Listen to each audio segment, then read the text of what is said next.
Hello, ladies and gentlemen, I am EddCase. Welcome to my episode 0 of a special mini 113 base race. That's right, we're playing in the snapshots. Hopefully you've already seen my announcement video. If you haven't, go and watch it right now. Yes, this has been an ordeal trying to set it up. For those who don't know, all of the commands, all of the functions and everything has changed in 113, so I've had to rewrite a bunch of stuff. But this is a scaled down version, just getting us ready, me and you, getting all of us ready for when it actually moves up to 113. But yeah, there are a few differences. There is no base stage. This is just a little mini base that I created. Look, it's just a quick little thing that I put together. It is really nothing much at all. Rather than having a special base being brought in. This is what we're living in this month. Very small, compact, but it does the job. And here is our item list. But first off, this is a continuation of the magic theme from February. So what we've got are our magic wand and tome. And you can right-click this to get new ones. So if you lose them, for any reason, you can just click on them again and you'll get more. So just as before, you've got the same spells as before. They all work in 113. I know, it's amazing. And you got a couple of new magic rituals, which you can look over yourself. Make sure you do look at the magic rituals, because just like last time, they're very useful.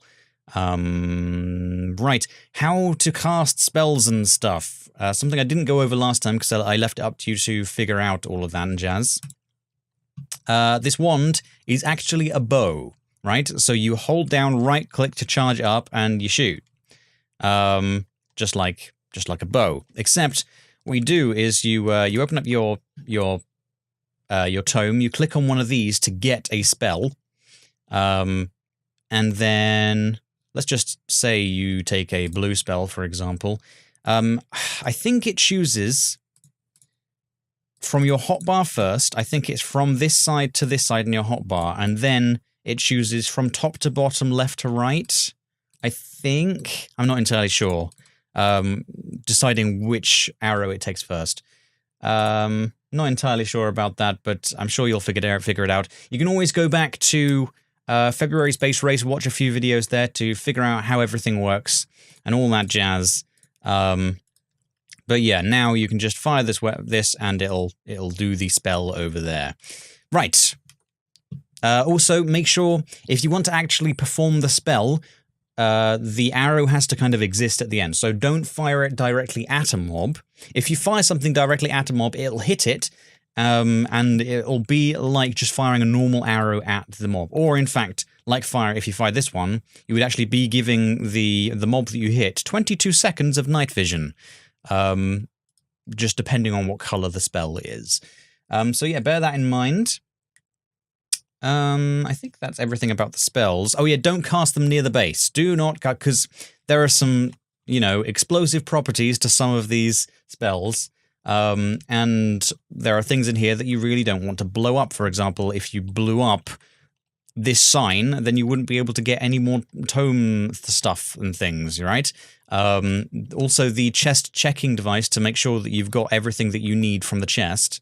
Once you've, to see if you've completed the item list, is just outside the base in a little bedrock thing down there, but you could technically blow it up or eat it away using some of your spells, so don't cast spells near the base. You have been warned. You could break the game. Is that everything now? Probably. Right, so you've got these signs around the base that you can click on. You've also got the Silk Touch that you can click on right here, because you are going to need Silk Touch to obtain some of these items, so you can just grab, whenever you want, an iron pickaxe with Silk Touch on it. You've also got the Patreon reward available in the base. Bit different.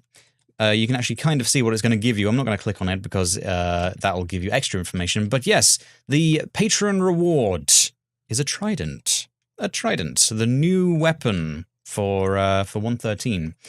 But yeah, you'll be able to try that out if you're a patron. And if you're a patron of $5 or more, then of course you can get the Badge of Honor, the Patreon cap. How it's going to work this time, instead of having a password, and I will be going back to using a password when we actually hit 13. 113. It's just that I'm trying to scale everything down on my end because I have to code a lot of new things with 113. So how I'm going to do it this time is, for anyone who isn't a patron, if you click on this, it's not going to do anything.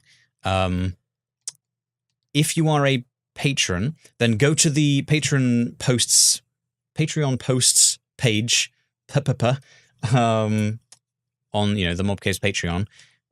And instead of you being given a password like usual, you'll actually be given the file to put inside the save folder. And I'll show you exactly where to put the file in the save folder. It'll say on the Patreon post page. And yeah, just put it there and it'll work fine. You just click on this and you can get a new one. Which also means that if for any reason you lose your Patreon cap, then you can just click this again and you can get another one, which I think is kind of neat. Is that everything? Probably. That's how Patreon's going to work. There's also the resource pack thing, because there is a resource pack for this month, so to make sure it's working, welcome to Base Race. Yeah, and that is all of the signs and stuff in the base that you have access to. What next? What next? What next? I guess we'll go on to move on to the items, the item list. So obviously we've got tons and tons of the new items, because that's the whole point of this 113 test. We want to find out what it's like getting some of the new items. So we've got stripped birch, we've got spruce bark, we've got a ton of stuff from underwater. So yes, we've got different blocks. I'm not entirely sure. This is called like a bubble coral block or something like that. But yeah, this is dead brain coral block. I literally chose this one because it has the word dead brain next to each other. Lol. And then we've got there are two types of these coral fan, the smaller ones are called coral fans, and these ones, this is just a coral horn. But there is whatever this purpley pinky one is called. There's a bigger version of this one, but the fans are smaller versions. So you need a small version of the pinky purple and a larger version of the yellow. And we've got seagrass, sea pickles. This is a dried kelp block. You need 9 kelp, which you then put in a furnace to make it dried out, and then you put them all together to make a dried kelp block. Yes, we have a magma block, which doesn't necessarily mean you have to go to the nether to get it. We've still got some undergroundy stuff and some overgroundy stuff. You need to find... Oh yeah, this is a new thing. You can now make dark oak hatches. So we're going to have to find a dark oak forest and stuff and things and junk. Also need to find some pumpkins. And yeah, underground for gold and redstone. And then you've got this last layer here. Phantom membrane. I'll get back to that in a second. A turtle egg. So you need to get turtles to breed. A tropical fish bucket. This may misbehave. Oh, this is annoying. The chest checking device screws up with this particular item because, I mean, just technical flargon, basically, is why this doesn't work. There's an MBT data for this one block where there isn't for other blocks, which makes it, every time you pick up one of these, it's kind of unique. So it's very difficult to test if you have this unique type of tropical fish bucket in the chest, if that makes any sense. So what I've had to do is do some little function flim-flam. So whenever you pick up one of these buckets, you may actually hear that you've just picked it up twice. And if you try and move it around, when you put it back into your inventory, it jumps around to the, like, onto your hotbar. If you try and put it in here, it'll suddenly jump onto your hotbar if there's a free space. You'll have to deal with that. It's just an annoying Minecraft thing that I've had to work around. If I had more time, I might be able to do something better about it, but I really don't have more time. Yes, sorry, this has been running late because I've hit so many of these problems. Anyway, we also have a Heart of the Sea. And the Heart of the Sea you get from buried treasure, and you can find buried treasure with treasure maps, which you can find in shipwrecks. So you have to find a shipwreck. Right. Okay, on to phantoms then. So, yeah, Yes, right. Firstly, phantoms spawn naturally after 3 sleepless nights.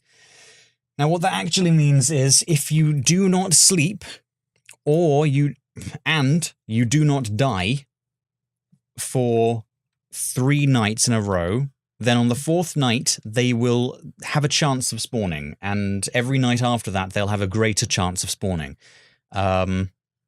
But if you die or you sleep, then it resets to 3. You have to wait 3 nights, which is an hour. So obviously, I've put another method of getting them, which I've said in the announcement video. There are 3 phantom nests that are nearby. You can tell if you're getting close to one because the phantom queens have a powerful effect on time, which is what I said in the announcement video. Yeah. That's it. That's it, I think. Phantoms. Yes. Be wary of them because they can pack a bit of a punch, and they're rather fast when they want to be. But you will have your spells and arrows and stuff to shoot at them, so that should make things a bit easier. Obviously be careful, because the Phantom Queens have a powerful effect on time. So yes, you're going to have to be careful around that. But yeah, that's pretty much everything, I think. I don't know if there's anything else that I really want to say. Hopefully it's fun. I mean, it should be fun. I definitely think it's going to be fun. But hopefully it all works. I think it will. It is definitely a scale down. There's no choices or anything like that. You're going to get a lot of what you need from the item list just by going to the ocean, because there's a ton of stuff in the ocean. Obviously, because this is the aquatic update, there's lots of oceany stuff in here. One thing I wanted to say about the Patreon reward is this trident. It may look on the surface that this is a benefit, and let's face it, it is a benefit. I don't usually make the Patreon reward an actual tangible benefit.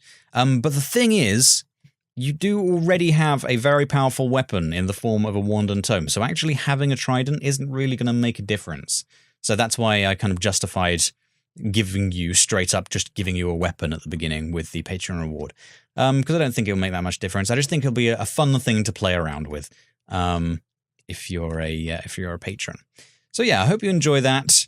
Yeah, that's everything. So thank you very much for watching.